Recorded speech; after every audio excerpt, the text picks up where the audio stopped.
नमस्कार दोस्तों पिछले वीडियो में हमने पॉलिटिकल साइंस से संबंधित संवैधानिक हिस्टोरिकल बैकग्राउंड से संबंधित 1773 के रेगुलेटिंग एक्ट के बारे में चर्चा की। दोस्तों आज हम 1813 के एक्ट के बारे में चर्चा करेंगे। यह एक्ट क्या था और इसमें क्या क्या प्रोविज़न थे और इससे भारतीयों और ब्रिटिश उद्योगपतियों पर क्या प्रभाव पड़ा और इससे क्या फ़ायदा हुआ और क्या नुकसान हुआ, इसके बारे में आज हम चर्चा करेंगे। दोस्तों इसमें मुख्य रूप से 5 प्रोविज़न बनाए गए थे। इसमें जो पहला प्रोविज़न बनाया गया था, जो कंपनी का व्यापारिक एकाधिकार था ब्रिटिश ईस्ट इंडिया कंपनी को शुरुआत में ही जो ब्रिटिश क्राउन से या ब्रिटिश महारानी से जो अनुमति मिली थी ओनली फॉर ब्रिटिश, केवल जो ब्रिटिश ईस्ट इंडिया कंपनी है वही भारत में व्यापार कर सकती थी। और आगे जो 1813 का एक्ट था, इसमें कंपनी का व्यापारिक एकाधिकार को समाप्त कर दिया गया और जो अन्य अंग्रेज व्यापारी थे वे भी भारत में अपना व्यापार कर सकते थे। लेकिन इसमें जो चाय एवं चीन के साथ जो व्यापार था वह केवल कंपनी ही कर सकती थी, उस पर उसका एकाधिकार बना रहा। और अन्य जो गतिविधियां थी व्यापारिक भारत में, वह अन्य अंग्रेज व्यापारिक संगठन थे वह भारत में अपना व्यापार कर सकते थे, उन्हें भी अनुमति मिल गई। और इसका जो सेकंड प्रोविज़न था वह था कि जो भारतीय राजस्व है उससे व्यय किस तरीके से किया जाएगा और इससे किसकी अनुमति मिलेगी और इसकी जो नियम और पद्धतियाँ क्या होगी, इससे संबंधित यह प्रोविज़न था।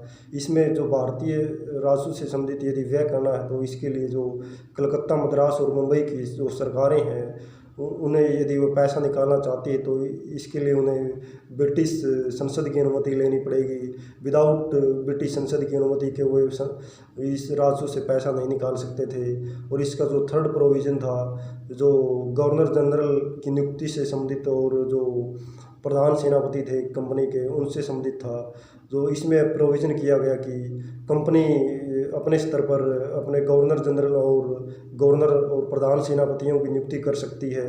और इसके लिए उसे ब्रिटिश क्राउन की अनुमति लेनी आवश्यक है। विदाउट क्राउन की अनुमति के हुए अपने ये नियुक्तियां नहीं कर सकती। और इस पे यदि क्राउन को कोई संशय है तो वह इस पर रोक भी लगा सकता है। और इसका जो तीसरा प्रोविज़न था वह इसमें जो ब्रिटिश ईस्ट इंडिया कंपनी को अगले 20 वर्षों के लिए भारत में व्यापार करने का एकाधिकार प्रभुत्व स्थापित हो गया और वह अगले 20 वर्षों के लिए उसे व्यापार करने के लिए अनुमति मिल गई। और लेकिन जो ब्रिटिश क्राउन का प्रभुत्व जस का तस बना रहा, ब्रिटिश क्राउन के प्रभुत्व पर कोई प्रभाव नहीं पड़ा। और इसका जो अगला प्रोविज़न बनाया गया था, जो भारत में ईसाई मशीनरी थी उन्हें धर्म प्रचार के लिए ब्रिटिश संसद के द्वारा पैसा दिया गया और ब्रिटिश ईसाई धर्म के प्रचार के लिए बड़े जोर तौर तरीके से भारत में ईसाई धर्म का प्रचार किया गया। और उन्हें इसके लिए ग्रांट भी दिया गया, अनुदान दिया गया। और भारत में जो ईसाई धर्म से संबंधित संस्थाएं थी उन्हें मजबूत बनाया गया और भारत में शिक्षा के प्रचार के लिए 1 लाख रुपए दिए गए। और इससे सीधे तौर पर हम कह सकते हैं कि जो इससे भारतीयों को इससे कुछ ज़्यादा फ़ायदा नहीं हुआ 1813 के चार्टर एक्ट द्वारा। लेकिन जो अंग्रेज उद्योगपति थे, व्यापारी थे, उन्हें भारत में व्यापार करने की छूट मिल गई। और जो ईसाई धर्म के प्रचारक थे उन्हें भारत में ईसाई धर्म के प्रचार के लिए अनुमति मिल गई। इससे सिर्फ अंग्रेज जो व्यापारी थे उन्हें ही फ़ायदा हुआ और जो ईसाई धर्म का प्रचार बड़े ज़ोर तरीके से भारत में फैला। और निष्कर्ष में हम बस यही कह सकते हैं कि भारतीयों को इस एक्ट से कोई ज़्यादा फ़ायदा नहीं हुआ। और दोस्तों हमारी वीडियो को लाइक करें, सब्सक्राइब करें और ज़्यादा से ज़्यादा इसे शेयर करें।